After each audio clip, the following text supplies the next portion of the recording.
अस्सलाम वालेकुम। आप देख रहे हैं डेली बज़ और मैं आपका होस्ट मुनीर मेमन।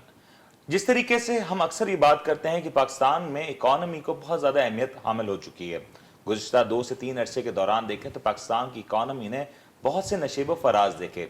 इस 2 से 3 साल के अरसे में बहुत सी नई बातें सुनने को मिली, बहुत से नए इकदामात देखने को मिले और अभी भी कुछ इस तरह की बातें होती हुई दिखाई दे रही हैं। आज अगर हम बात करें तो पाकिस्तान की मईशत का कुछ हाल ऐसा है कि ये एक ऐसी दोधारी तलवार के ऊपर मौजूद है कि इस वक्त अगर इसको संभाला ना गया तो जो गुज़िश्ता 3-4 माह की जो बेहतरी थी उसको खो देने में बहुत वक्त ना लगेगा। साथ साथ दूसरा इंपॉर्टेंट ये मरहला भी होगा कि जो कामयाबी और तरक्की का तसलसल जिस तरीके से चलता नजर आ रहा था उसको बरकरार रखने की भी बहुत ज्यादा जरूरत है। गर्मियों में हम अक्सर देखते हैं कि जब मौसम गर्म होता है, मौसम की शिद्दत होती है, तो वहां पे एक काला बादल उम्मीदें जगा देता है और उस बादल से बरसने वाली जो बरसात होती है पूरी बंजर जमीन को हरा भरा कर देती है। वहीं पे पाकिस्तान की बात करें या दुनिया की किसी भी मईशत की बात करें, ये वो काला बादल मुख्तलिफ है। ये वो काला बादल है जो है ब्लैक इकोनॉमी का, जो कि है ग्रे इकोनॉमी का। इससे गिरने वाले जो कतरात हैं ये जमीन को मजीद खराब कर देते हैं। अगर ये कहा जाए कि एक हरी भरी जमीन को मजीद बंजर कर देते हैं तो ये बात गलत नहीं होगी। इसी टॉपिक पर बात करने के लिए आज हमारे साथ दो बहुत ही खास शख्सियात मौजूद हैं। मैं इंट्रोड्यूस करता हूं आज अपने शो में डॉक्टर सुहेब जमा मौजूद हैं आज हमारे साथ, जो कि यकीनी तौर पे इकोनॉमी के हवाले से काफी ज्यादा एक्सपर्टीज रखते हैं। तो साथ ही हमारे साथ मौजूद हैं जैन हिमानी, जो कि फॉरेंसिक एक्सपर्ट हैं और ऑडिट के मामलात को बहुत बखूबी तौर पे देखते हैं। डॉक्टर साहब, मैं आपसे शुरुआत करता हूं कि जिस तरीके से हम देख रहे हैं पाकिस्तान की इकॉनमी गुज़िश्ता 1 से 1.5 अरसे में थोड़ी सी रिवाइव होती हुई नजर आई। इस इकॉनमी में अप्स एंड डाउन्स भी देखे गए, लेकिन इसी वक्त में अगर ये भी देखें तो अब उम्मीद आने लगी है कि अब हम स्टेबिलिटी की तरफ मूव कर रहे हैं।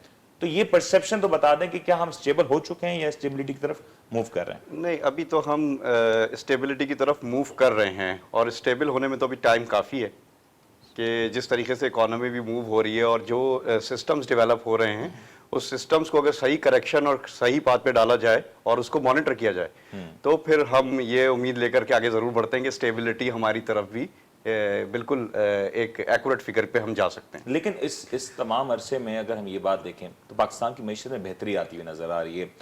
शायद हमारी बहसत कौम एक रिलैक्सेशन मोड में जाने की बहुत जल्दी आदत है। हमने देखा कि जिस तरीके से इकॉनमी बेहतर होती हुई नजर आई तो वहीं पे जो पॉजिटिविटी थी, जो मेजर्स ले जा रहा था, अब उसमें स्लोनेस आ गई है।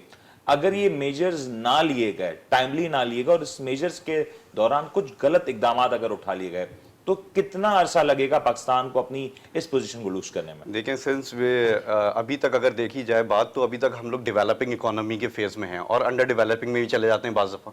तो एक डेवलप स्टेट में जाने के लिए तो एक सख्त मेहनत की ज़रूरत होती है जिसमें कौम और इदारे जो है ना, जब तक वो मुखलिस नहीं होते उस वक्त तक वो आगे नहीं बढ़ते।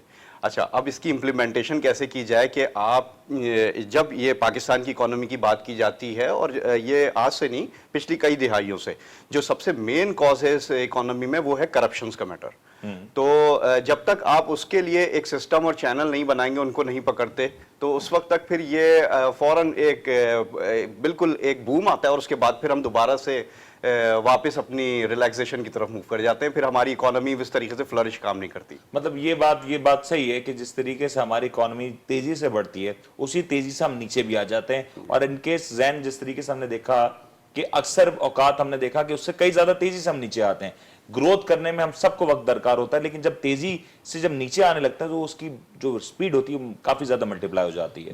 बिल्कुल सही कह रहे हैं मुनीर। हमने जैसे पिछले 4-5 महीने बल्कि 5-6 महीने से हम देख रहे हैं कि जो हमारी एक्सपोर्ट्स है वो 2 बिलियन को क्रॉस कर रही है। तो इसका मतलब ये नहीं है कि ये करती रहेगी। हो सकता है कहीं हम फ्लक्चुएट भी करें, हमारी कहीं एक तरफ से डाउनफॉल भी आ सकता है और कभी डिमांड कम भी हो सकती है। अभी इस सिनेरियो में तो हम देख रहे हैं कि टेक्सटाइल सेक्टर बहुत बूम कर रहा है और इसके 5-7 सालों के जो है ऑर्डर्स अभी तक आ चुके हैं। तो वो तो मोर देन 100% कैपेसिटी पे भी काम कर रही है। तो उसका मतलब ये नहीं है कि हम इसको लेके ही चलें और फिर जो है रिलैक्सेशन मोड पे चले जाएं कि हमारी इकोनॉमी अच्छी चलती रहेगी। हमारा जैसे हमने रोशन डिजिटल अकाउंट हमने एक फैसिलिटी दे दी जिससे जो हमारे ओवरसी पाकिस्तानीज हैं वो बहुत बड़ी तादाद में रेमिटेंसेस आ रही हैं उसमें। बिल्कुल, ये मतलब एक रिकॉर्ड ब्रेकिंग आप कह सकते हैं इसको। और कुछ वजह ये भी है कि ओवरसी पाकिस्तानी जो है इस गवर्नमेंट को ट्रस्ट कर रही है, तो इसको भी हमें फोकस करना चाहिए। और इसके अलावा भी हमें दूसरे फैक्टर्स देखने चाहिए। अब हमें ये भी देखना चाहिए कि हमारी जो करप्शन परसेप्शन इंडेक्स है वो इम्प्रूव नहीं हो रही, वो डिटोरिएट हो रही है। تو اس کیا کا وجوہات ہیں؟ You are the forensic expert, you know it very well کہ اس کے پیچھے آخر کیا وجوہات ہیں کہ ہم ایک بڑی سی کشتی بنانے میں تو کامیاب ہو جاتے ہیں لیکن اس میں ہر کچھ جگہ پہ بڑے چھوٹے چھوٹے سوراخ اور کئی جگہ تو بہت بڑے سوراخ بھی موجود کر دیتے ہیں، کشتی تو ڈوب جاتی ہے ہماری. دیکھیے میں اس کو اگر کریٹیکلی کہوں تو یہ صرف پاکستان کے ساتھ نہیں ہے، یہ ہر ملک کے ساتھ ہے. اب اس میں جو لابیز ہوتی ہیں وہ بھی کام کر رہی ہوتی ہیں، اور جو لابیز یہ کام کرتی ہیں کہ پاکستان کو اوپر نہیں آنے دینا. اب یہ پاکستان کا کام ہے، گورنمنٹ کا کام ہے، جو آپ کی جو فارن پالیسی ہے، آپ کو جو ڈپلومیسی ہے آپ کی، اس کو دیکھنا چاہیے کہ کس طرح سے وہ لابنگ کرے اور اپنے جو فیکٹس اینڈ فگرز ہے اس کو صحیح طرح سے پیش کرے. اب یہاں لابنگ پر کرنے کی بات آپ نے کہی، کرپشن کی بات کی، اور آپ نے یہ بھی کہا کہ دنیا کے کافی زیادہ ممالک ہیں جو پاکستان کے لیے اس بات کی خواہش نہیں رکھتے کہ پاکستان ترقی کرے، لیکن یہ بات افسوس سے ہمیں کہنی پڑتی ہے کہ پاکستان ان ممالک میں بھی شامل ہوتے ہیں کہ جہاں پہ وزرائے اعظم بھی کرپشن کے نام پہ یا کرپشن کرنے کی وجہ سے اپنی پوزیشنز کھو بیٹھتے ہیں. پاکستان اگین وہ ملک ہے جہاں پہ کئی بار ہم نے دیکھا کہ بڑے بڑے عہدوں پہ کام کرنے والے لوگ بہت آسانی سے بہت بڑی کرپشن کرتے ہیں اور پھر یا تو پلی بارگیننگ کے ذریعے یا تو دوسرے ذرائع کے ذریعے بہت بآسانی طور پہ یہاں سے فرار ہونے میں کامیاب ہو جاتے ہیں. یہ سارے مثال ہم نے دیکھی ہیں اور اس کی مثالیں کے اوپر مزید بات کریں گے. کرپشن کے معاملات پہ بات کریں گے اور کرپشن کی روک تھام کے لیے، ڈی مانیٹائزیشن کرنے کے لیے کیا کچھ کرنا چاہیے، کس طریقے سے کرنا چاہیے، اس پہ بات کریں گے لیکن ایک بریک کے بعد.